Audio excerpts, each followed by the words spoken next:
Jump to Ole Miss, I want to talk about some accolades and some things going on in the athletic department. Make sure we get great coverage for our other teams, and basketball is getting ready to start. But the women's soccer team, which I got to watch the semifinal match and parts of the final match, won the SEC tournament. So I want to congratulate Kadani and his team, his staff. What a tremendous job! He has made a major impact on our soccer program really quickly. And they hopefully will be hosting a Friday match here in Athens, which should come out today. But also, I want to encourage everybody to come out for basketball. They both got home openers this week. I think the women open tonight. Is that right? Well, 7 p.m. against North Carolina A&T here at home, and then the men play Friday night at 7 also.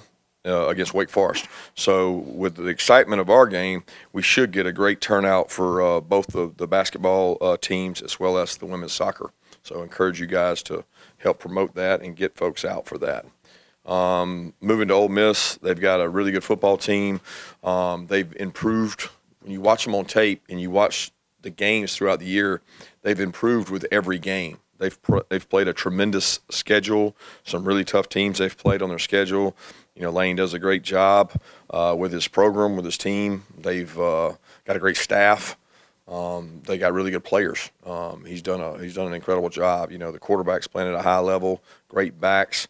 I think Pete on defense has brought unbelievable energy, and you see it the way they play and the way they attack the ball. I mean, they come after the ball. They lead the SEC, and I'm pretty sure turnover margin. But I know they have like the fewest fumbles and the most fumbles gotten. And they do a great job of that. They attack that, and they really play hard. So we got a hell of a challenge. We got a great atmosphere.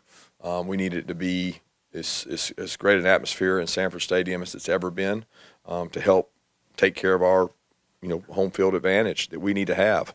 So looking forward to that. Looking forward to the preparation time, and that starts today. Yeah, Coach, I think you mentioned Saturday night having the answers when teams blitz you like they did. I'm curious if you could expound upon what some of those answers might be. And then additionally, continuing to Ole Miss, what have they done to pressure the quarterback so successfully? They're one of the best in the country as well. Well, first off, Pete's always been that way. There's an aggressive nature, comes after people. They've got the players to do it. They got really good team speed on defense. They will come after you with different looks, multiple looks, and try to confuse, the quarterback and the offense. That's what good defenses do. He's been around good defenses his whole career. He does a great job defensively, so I'm sure they'll have a plan. They all, they study what you do, and they study what you've seen and giving you problems. He'll have forms of that. They do a good job of that. And then, your answers to pressure and blitz is, protection can beat pressure if you protect well.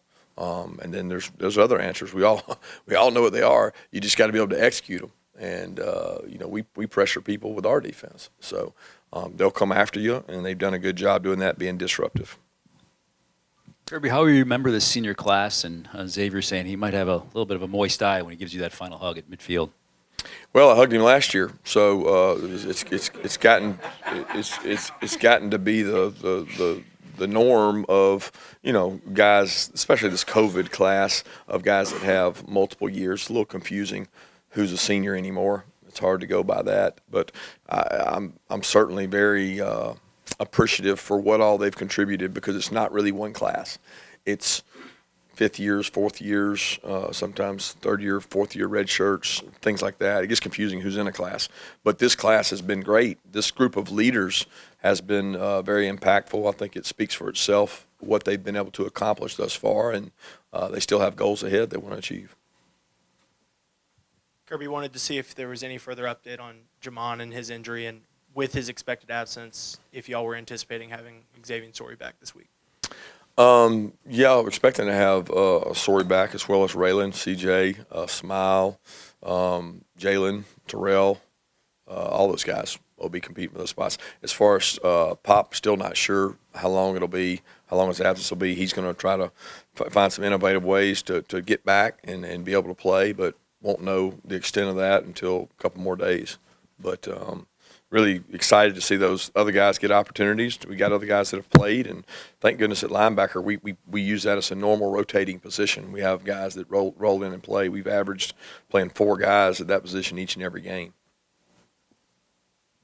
Coach, you touched on the atmosphere. I mean, fourth night game in the season after having none in Athens last year. How much do you think that contributes to possibly raising the atmosphere and getting the Georgia faithful really fired up for this one? I don't know. I don't know that the night game impacts it. I mean, I think the 3:30s have been great. So I think the toughest is the 12 o'clock kick to get the atmosphere you want. But I don't know that I see a difference between the other twos. Yeah, to follow up on the inside linebackers, I guess, one, how have you seen CJ and Raylan kind of progress throughout the year? Raylan coming back from the injury, and with young guys at that position, how tough is it for them to learn the communication part, the intangibles that go with playing inside linebacker? Well, go back. They both were here mid-year, so they were. We do so many walkthroughs and so many practices and so many in between. They're both very intelligent kids. They pick up on things really well. They're both very conscientious. They both played more and more. Raylan more recently, CJ throughout the whole year, and very pleased with where they are. They're in a room where they're asked to learn a lot of information and be able to command the defense, and they do a good job of that. I got a lot of confidence in those two guys. Coach, can you talk about the attributes of Jackson Dart and how Lane is able to use him in this Ole Miss offense?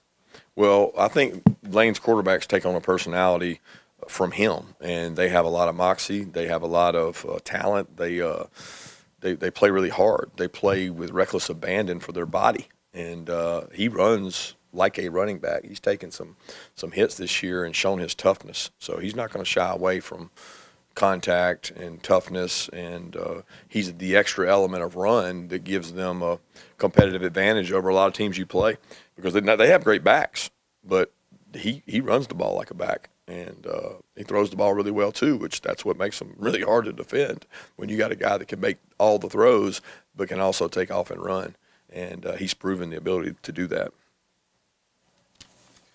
Just wanted a quick question about Jamon. I guess after the game you had said maybe it was a fractured forearm. Is that exactly what it is? Rather not speculate, to be honest with you. Just say what we said earlier. Coach, ask you about Quinshawn for Ole Miss. I mean, when you look at his numbers, he's one of the top running backs as far as yards after contact goes. What's going to be the challenge for slowing down that guy?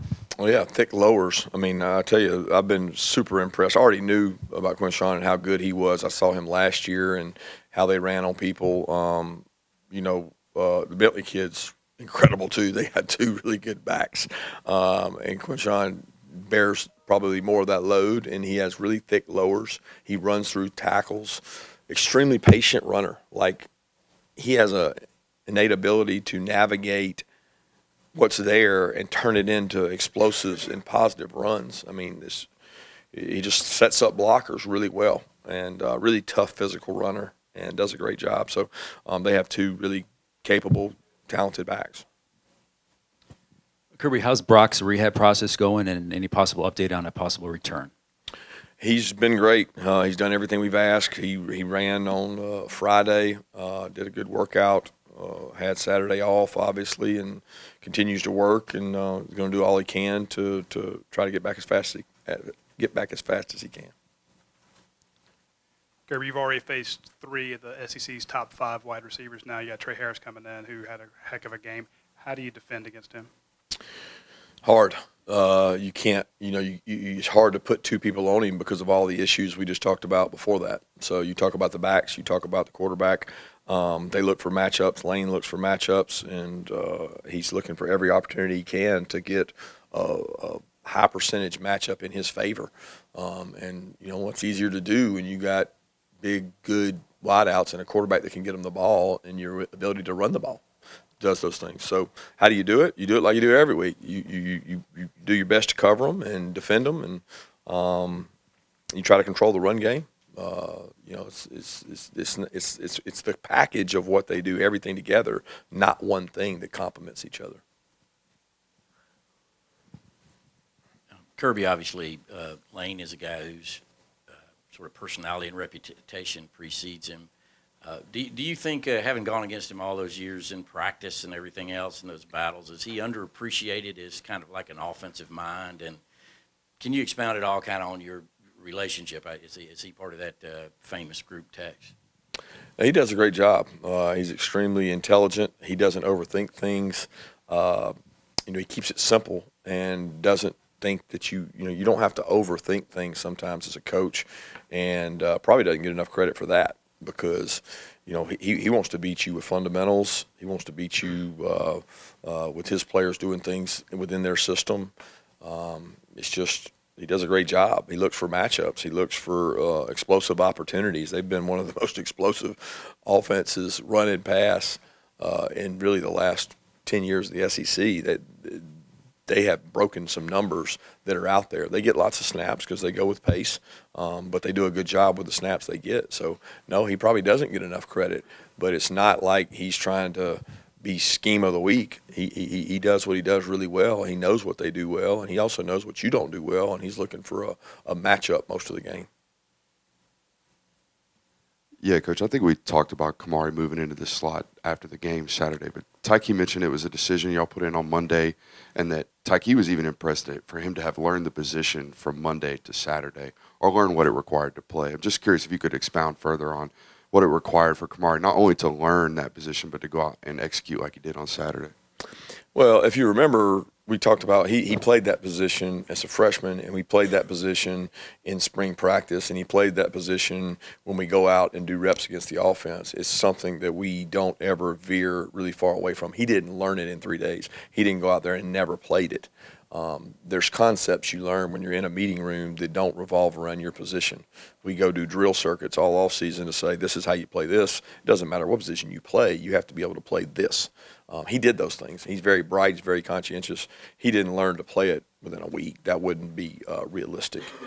He only had to do so many things, and he's done those things in walkthroughs, and he was able to execute them in the game. Coach, you touched on Lane, and I know you guys have a very good friendship, as you said prior, but, we haven't seen as many tweets from him. I know you guys like to go back and forth a little bit. How much would a win, especially over someone that you're good friends with and maybe have a little bragging rights over, how much would a win mean against someone like Lane and Ole Miss? Not any more than it would have last week. I mean, we're not going to build it up to be something it's not. I mean, every win in the SEC is critical. It's critical for them. They're in a hunt. They're in the hunt for the West. They're in a hunt for playoffs. They're in a hunt for all the goals and aspirations they have. So it's not about he and I. It's really about the players and the guys that got to go out on the field and make plays. Kirby, when we talked to Tyke about Kamari playing some of the star, when we talked to him earlier today, he was talking about putting the team before himself and just doing what was asked of him. What does that say to you about Tyke having that approach? And not only that, but then he goes out and has 7 tackles, very productive in that game against Missouri.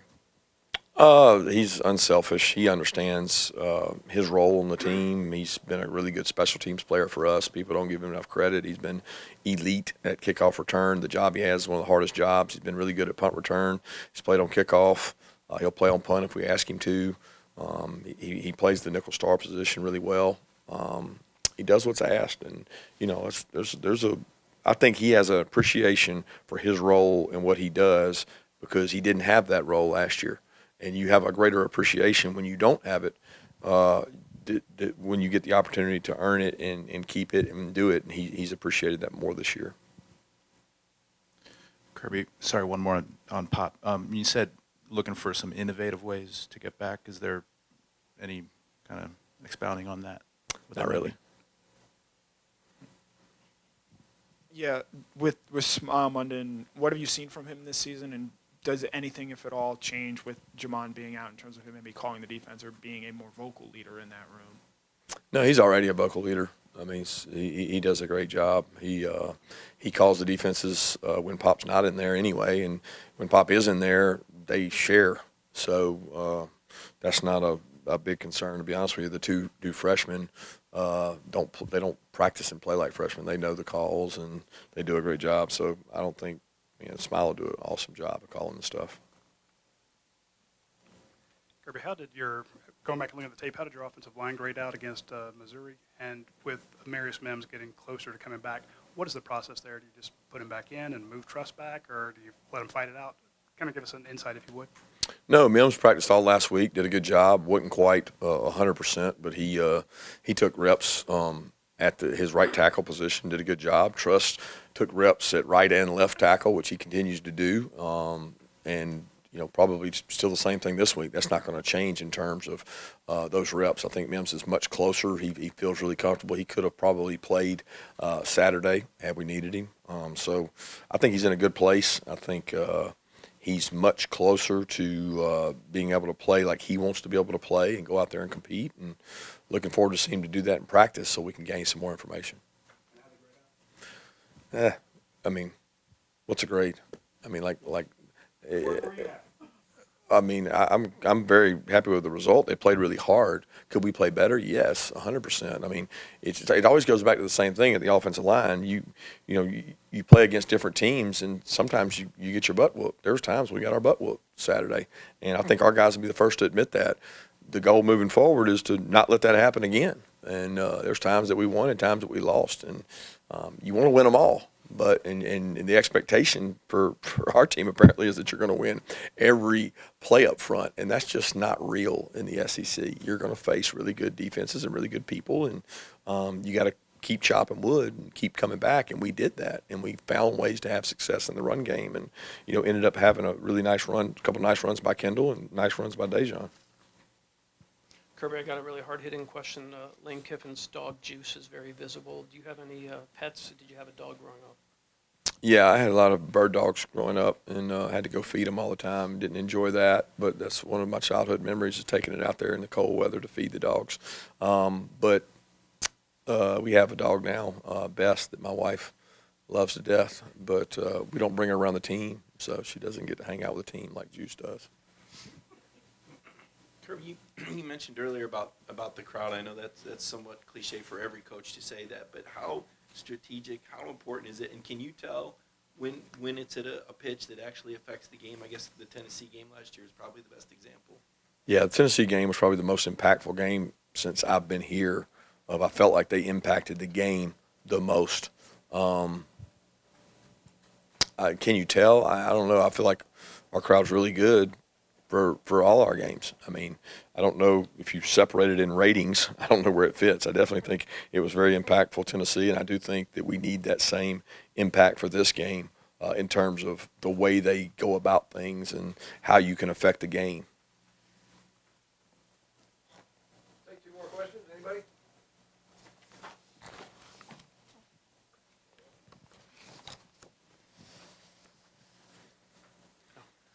Kirby, do the DBs you have now give you more flexibility than usual in terms of being able to use them based on matchups, because of their skill sets, or is it typical for what you've had here? We may have more depth. I don't know that we have more. There's no possibilities that we have now that we didn't have before. But